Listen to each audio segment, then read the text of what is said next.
Des dizaines d'autocars et de poids lourds, à moins de 30 km/h. Opération escargot sur le périphérique parisien.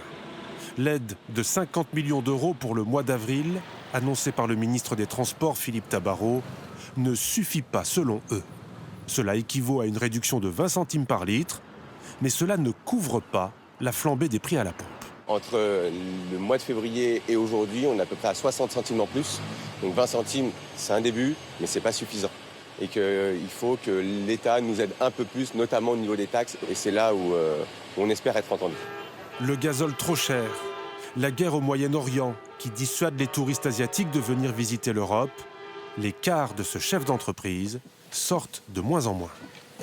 On le ressent par la baisse de réservation, par l'annulation, donc du fait que ce conflit au Moyen-Orient perdure. Moi, à mon petit niveau PME avec aujourd'hui 5 chauffeurs, on a du mal à remplir le planning et donc là, on n'a aucune visibilité sur les 3 semaines à venir. Pour répondre aux problèmes de planning et à la baisse d'activité des transporteurs, le gouvernement a annoncé la mise en place du chômage partiel.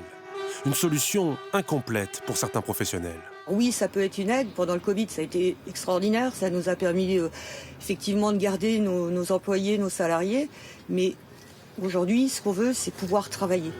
Le gouvernement pourrait prolonger l'aide de 50 millions par mois si nécessaire, mais pas question pour le moment de baisser les taxes sur les carburants.